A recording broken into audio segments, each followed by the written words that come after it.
اللہ اللہ اللہ اللہ۔ افطاری میں کیسے پرہیز کرے بھائی؟ پکوڑا چھوڑ سکتا ہے کوئی افطاری میں؟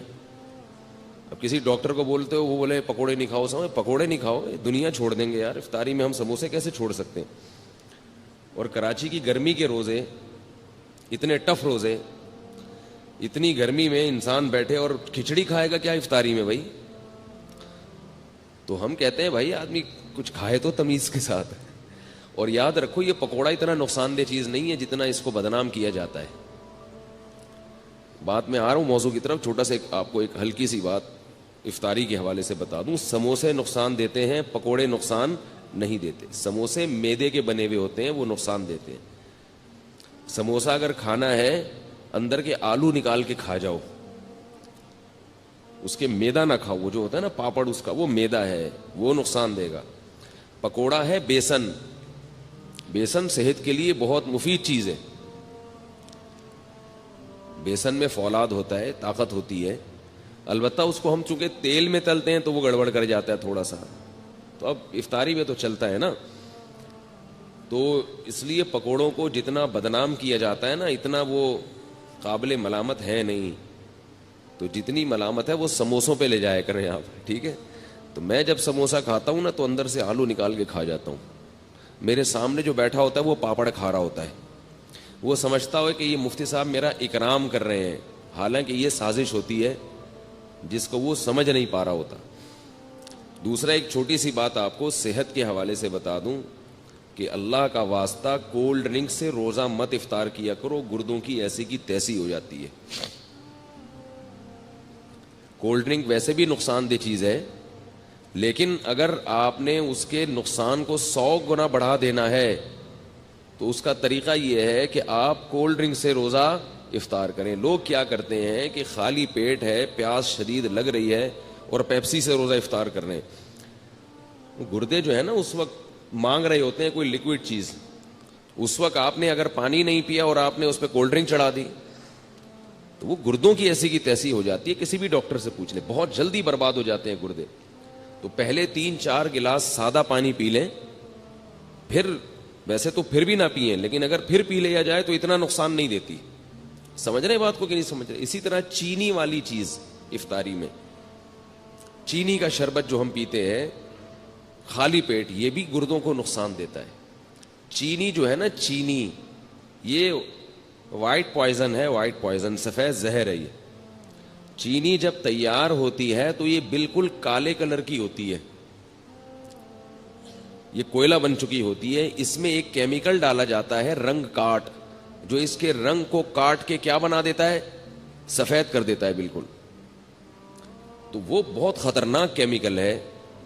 اب ہوتا یہ ہے کہ چینی والا شربت جب آپ پیئیں گے یعنی خالی پیٹ، تو آپ کی پانی کی کمی پوری نہیں ہوتی، وہ جزو بدن بننے میں ٹائم لگاتا ہے، اور چینی کی وجہ سے پیاس مزید بڑھ جاتی ہے۔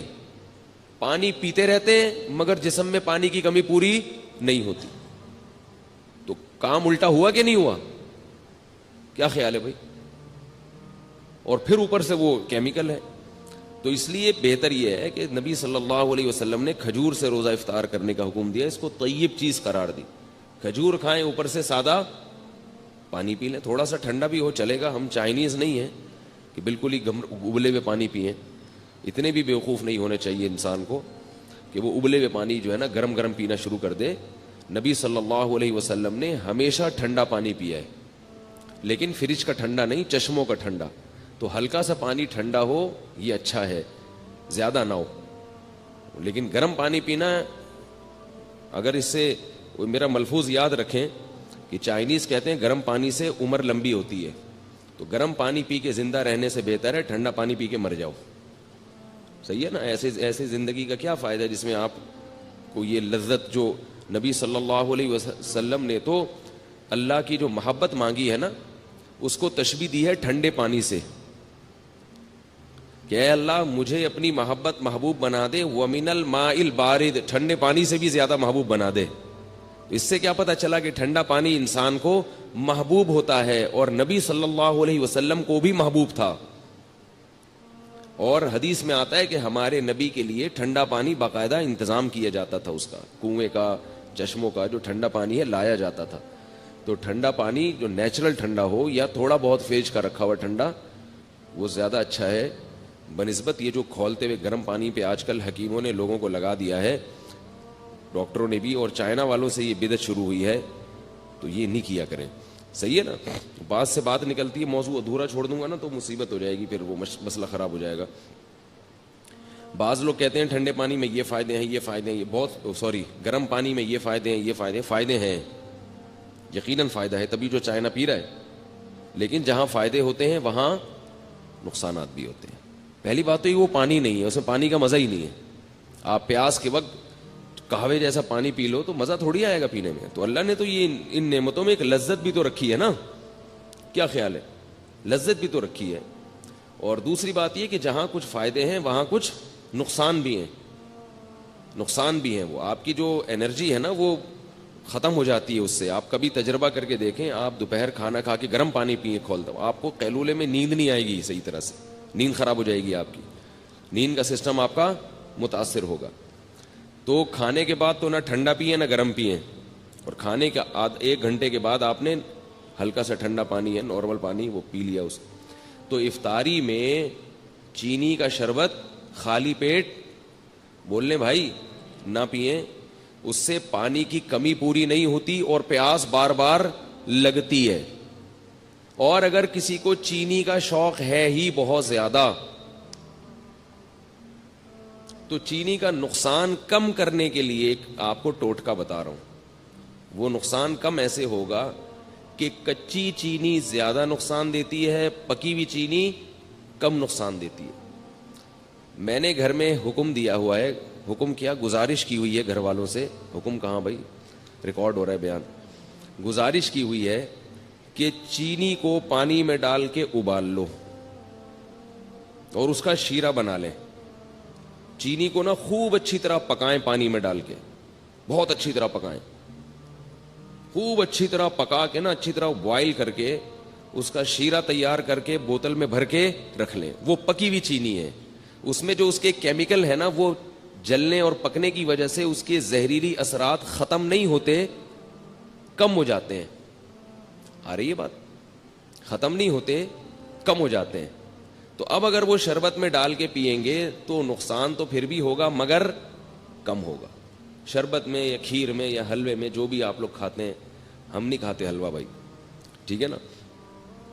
تو وہ نقصان کم ہو جائے گا. اسی طرح نمک جو ہے نا، نمک وہ بھی کچا زیادہ نقصان دیتا ہے، پکا ہوا بول لیں کم نقصان. یہ جو کچا نمک ہے نا اس سے بلڈ پریشر کا مسئلہ کھڑا ہوتا ہے. کچا نمک کھانے میں اوپر سے نمک ڈال دیا. اسی طرح جو آٹے میں نمک ڈلتا ہے، ہوتا تو آٹے میں نمک کے برابر ہے وہ، مگر چونکہ وہ کچا رہ جاتا ہے، روٹی جب پکتی ہے نا تو اندر نمک نہیں پکتا اس میں صحیح طرح. تو جو بلڈ پریشر کے مریض ہیں وہ لوگ جب یہ روٹی کھاتے ہیں تو کھاتے ہی ان کا بی پی ہائی اور پھر الٹی الٹی باتیں پھینکنا شروع کر دیتے ہیں. دیکھا ہوگا آپ نے، کھانا کھاتے ہی پڈا ہو گیا گھر میں. تو اس کا حل یہ ہے، یہ میں ہوائی باتیں نہیں کر رہا، بڑے بڑے ڈاکٹروں کی بات کر رہا ہوں. اور جن لوگوں نے اس پہ کنٹرول کیا ان کے گھر سے بلڈ پریشر کی بیماری ختم ہو گئی. تو اس کا بھی طریقہ یہ ہے کہ یا تو روٹی میں نمک ڈالیں ہی نہیں، آٹے میں نمک ہی نہ ڈالیں، جو ڈالنا ہے سالن میں ڈال دیں، کیونکہ سالن والا نمک پک جاتا ہے.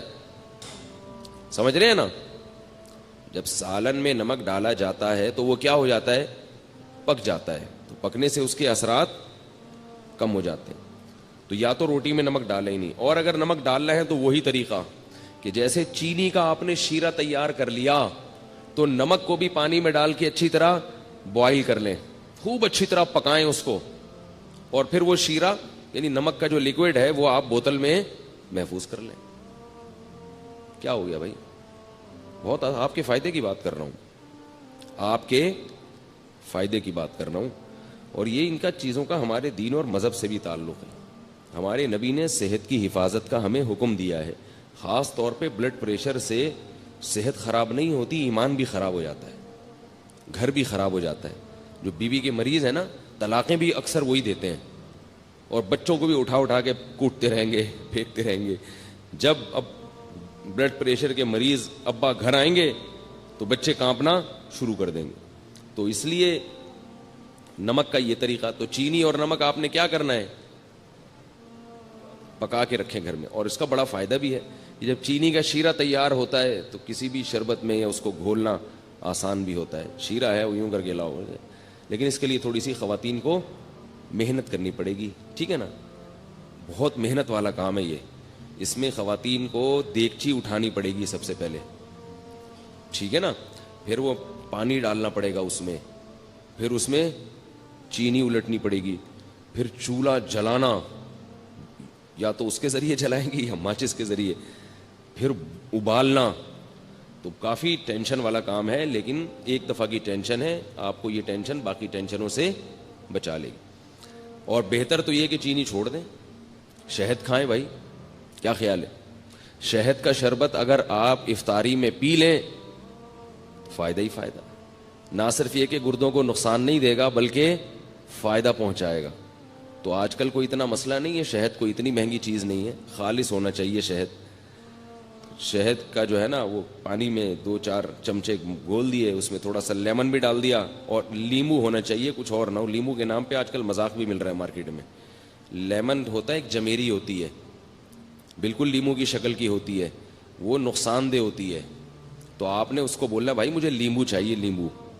تو لیمن کا آپ نے تھوڑا سا اس میں ڈال دیا, اور شہد بھی ڈال دیا, اور شربت. یہ سارے کام اپنے خرچے پہ کرنے, یہ پہلے بتا دوں آپ کو میں, ٹھیک ہے نا. ایسا نہ ہو مجھے فون کر کے آپ کہیں کہ آپ نے اتنے اچھے اچھے مشورے دیے ہیں. تو اب لیمو کا بھی, کیونکہ لیمو بھی ٹھیک ٹھاک مہنگا ہوا ہے, شہد تو ہے ہی مہنگی چیز. تو یہ آپ اگر پی لیں گے تو اس سے 2 فائدے ہوں گے. ایک تو سارا دن کی جو تھکاوٹ ہے آپ کی سیکنڈوں کے اندر دور ہو جائے گی. سمجھ رہے ہو؟ فائدے گنے. پہلی بات کیا, سارا دن کی تھکاوٹ آپ کی دور ہو جائے گی. دوسرا فائدہ کیا ہوگا, لذت اور مزہ. شہد اور لیمن کا شربت ملا کے پیئے, مزہ نہ آئے پیسے واپس, بڑا مزہ آئے گا پینے میں. تیسرا فائدہ, آپ کے جسم کا کولیسٹرول بولے نا پگھلے گا, ہینڈسم اسمارٹ ہو جائیں گے, باریک ہونا شروع ہو جائیں گے. نتھر, یہ جو جتنے بھی آپ کے جسم میں فاضل اور فضول چیزیں جو صبح سحری میں کھا کے پیدا ہوئی تھیں, وہ کیا ہو جائیں گی, ختم ہو جائیں گی. نتھرنا شروع ہو جائے گا جسم, توند کم ہونا شروع ہو جائے گی آپ کی. سمجھ رہے ہو نہیں سمجھ رہے بھائی؟ اور چوتھا فائدہ کیا ہوگا کہ شہد میں اللہ نے روحانی برکتیں بھی رکھی ہیں. قرآن میں اللہ نے کہا نا فیہ شفاء للناس, تو اللہ نے تعریف کی ہے. تو جس کی چیز اللہ تعریف کرے, ظاہر ہے اس میں جسمانی برکتیں بھی ہیں اور روحانی برکتیں بھی ہیں. تو یہ 4 چیزیں. اور پھر آہستہ آہستہ چینی سے جان چھوٹ جائے گی. یہ 5واں فائدہ ہوگا, شہد کی عادت پڑ جائے گی آپ کو کچھ دنوں میں. تو یہ تھوڑے بہت کام کیا کریں. اور اللہ کا واسطہ, یہ جو بازار سے جتنے قسم کے مشروبات آ رہے ہیں, جتنے قسم کے, چاہے وہ بہت اچھی کمپنیوں کے ہوں یا 2 نمبر لوکل کمپنیوں کے ہوں, سب ایک جیسے ہیں, سب نقصان دہ ہیں. جتنے مشروبات کوئی فری میں بھی دے رہا ہو نا, اگر فری میں بھی, تو نہ لیں اس کو. سمجھ گئے کہ یہاں تک؟ البتہ ہمدرد والوں کا جو روح افزا ہے اس کے بارے میں ماہرین کی 2 رائے ہیں. بعض کہتے ہیں وہ بھی کچھ ایسنس ہیں وغیرہ, اور بعض کہتے ہیں نہیں وہ خالص عرقیات کا مجموعہ ہے. تو مجھے اس کی تحقیق, کتنی اہم باتیں ان کو فری پھوکڑ میں بتا رہے ہیں اور یہ قدر نہیں کر رہے بھائی. تو مجھے اس کی پوری طرح تحقیق نہیں ہے. وہ آپ ہمدرد والوں سے پوچھ لیں کہ بھائی یہ 2 نمبر آ رہا ہے, یا جب تک حکیم محمد سعید صاحب زندہ تھے تو 1 نمبر آ رہا تھا, وہ پھلوں کا رس تھا, ٹھیک ہے نا. اب پھلوں کا رس ہے یا پرچی پہ پھل لکھ کے وہ پرچی ڈال دی جاتی ہے, اس کا مجھے علم نہیں ہے. تو دونوں باتیں سننے کو ملتی ہیں, بعض کہتے ہیں 2 نمبر ہے, بعض کہتے ہیں 1 نمبر ہے. تو مجھے نہیں پتا کہ وہ 2 نمبر ہے کہ 1 نمبر. تو آپ کا کوئی جاننے والا ہو تو آپ اس سے تحقیق کر سکتے ہیں. باقی جتنے بھی مشروبات آ رہے ہیں باہر سے, سارے بیڑا غرق کر رہے ہیں. کیونکہ جب آپ خالی پیٹ وہ پیتے ہو, ان میں کیمیکلز ہوتے ہیں.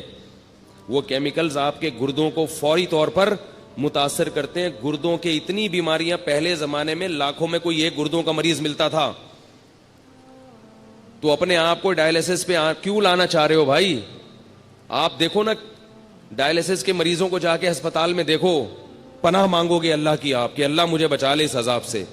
تو یہ سارے کیسے مریض بنتے چلے جا رہے ہیں؟ شوگر کی بیماری, گردوں کی بیماری اتنی زیادہ عام ہو گئی ہے. اس کی بنیادی وجہ یہ جو مشروبات ہیں بازار کے ڈبے, جو دودھ کے آپ پی رہے ہیں نا, دودھ کے نام پہ جو مذاق پلایا جا رہا ہے آپ کو, یہ چھوڑ دیں, یہ دودھ نہیں ہے. یہ جو خوشنما پیکنگ میں دودھ آ رہے ہیں, یہ سفید رنگ کی کوئی چیز ہے, یہ دودھ نہیں ہے. اس کا کسی لیبارٹری میں ٹیسٹ کروا لیں, یہ دودھ نہیں ہے. دودھ وہ ہوتی ہے جو بھینس دیتی ہے, اور یہ کمپنیاں دیتی ہیں. تو کمپنی دودھ دے سکتی ہے کبھی؟ قرآن میں آتا ہے کہ چوپائے کو تم چارہ کھلاتے اس سے دودھ نکلتا ہے. کہیں بھی نہیں ہے کہ تم کمپنی کو پیسے دیتے اس سے دودھ نکلتا ہے. قرآن میں تو کہیں بھی نہیں ہے. دودھ کہاں سے آتا ہے؟ اب یہ پہلی جماعت کے بچوں کے سوال ہیں. بتاؤ دودھ کہاں سے آتا ہے؟ گائے سے آتا ہے یا کمپنی سے آتا ہے؟ گائے دودھ دیتی ہے. ہندو اسی لیے تو گائے کی عبادت کرتے ہیں کہ وہ دودھ دیتی ہے. ہندو کو کبھی دیکھا کہ نیسلے کمپنی کی عبادت کرتے ہوں, یا ملک پیک کی عبادت کرتے ہوں, یہ ملک ٹیئر کی عبادت کرتے ہوں؟ اتنی سینس تو ہندوؤں میں بھی ہے کہ عبادت کس کی کرنی ہے, یعنی ان کے لحاظ سے جو سینس ہے, کس کی عبادت کرنی ہے؟ گائے کی. اور ہم کیا کر رہے ہیں؟ ہندوؤں کو مجبور کر رہے ہیں کہ وہ کس کی عبادت شروع کر دیں؟ کمپنیوں کی عبادت شروع کر دیں. تو دودھ گائے دیتی ہے, گائے سے دودھ نکالو, یا جس نے نکالا ہوا ہے اس سے جا کے خریدو. اس میں جراثیم اگر ہیں تو کوئی مسئلہ نہیں ہے, وہ جراثیم والا اس بغیر جراثیم سے بہتر ہے. جراثیم بھی اس میں اسی لیے آ رہے ہیں کہ وہ دودھ ہے. جراثیم کو بھی پتا ہے کہ یہ کیا ہے, دودھ ہے. اور یہ جو ڈبوں کے دودھ ہے ان کو کھول کے رکھ دو, اس کو جراثیم بھی لفٹ نہیں کراتے. تو جس چیز کو جراثیم بھی لفٹ نہ کرا رہے ہوں اس کو آپ کیوں پی رہے ہو بھائی؟ تو یہ ساری چیزیں کھا کھا کے لوگوں کے گردوں کا بیڑا غرق ہو گیا. شوگر کے مریض بنتے چلے جا رہے ہیں, توندیں نکلتی چلی جا رہی ہیں, جسم ڈھلکتے چلے جا رہے ہیں, چہروں کی رونقیں ختم ہو رہی ہیں, پھر بھی پی رہے ہیں, بچوں کو بھی پلا رہے ہیں. اس لیے یہ اللہ نے قرآن میں حکم دیا ہے کہ اپنے آپ کو خود سے ہلاک مت کرو. جیسے خودکشی کرنا حرام ہے کھمبے سے چپک کے, ایسے ہی سلو پوائزن کھا کے آہستہ آہستہ اپنے آپ کو تباہ کرنا بھی غلط کام ہے, ناجائز کام ہے. اگر آپ کو پتا ہے کہ اس سے مجھے نقصان ہو رہا ہے. یہ عجیب بات ہے کہ کھمبے سے چپکنا تو حرام ہے, اپنے آپ کو مار دینا. یعنی آپ مجھے بتاؤ, ایک آدمی خودکشی کر رہا ہے, وہ ایسے کر رہا ہے کہ ابھی گیا اور ابھی بجلی کے کھمبے پہ ہاتھ لگایا اور ابھی مر گیا. تو یہ ناجائز ہے یا نہیں ہے بھائی؟ اور ایک آدمی ایسے اپنے آپ کو ہلاک کر رہا ہے کہ وہ تھوڑا تھوڑا کرنٹ اپنے لگاتا ہے کہ میں ابھی نہیں مروں, 10 سال میں مر جاؤں. تھوڑا تھوڑا اپنے آپ کو کیا کر رہا ہے؟ ہلاک کر رہا ہے. آج تھوڑا سا کرنٹ, پھر تھوڑا اور ذرا جھوڑ کا جھٹکا, پھر اور ٹھیک ہے. یہ ویسا حرام نہیں ہے جیسا ایک دم سے مارنا, لیکن کیا اس کو بھی ہم صحیح کہہ سکتے ہیں اس عمل کو؟ ہے بھائی زندگی کی حفاظت جب فرض ہے تو پھر وہ ہر لحاظ سے فرض ہے. تو اس طرح یہ چیزیں کھا کھا کے لوگوں نے, اور افطاری میں چونکہ زیادہ نقصان ہوتا ہے, تو رمضان تو اللہ نے ہمیں دیا, اس کی حکمتوں میں ایک حکمت یہ ہے کہ اس سے صحت اچھی ہوتی ہے. اور اوپر سے جتنی بیماریاں رمضان میں ہو رہی ہیں اتنی کسی اور مہینے میں نہیں ہوتی, کیونکہ وہ جو سارا جو ہے نا ترتیب آؤٹ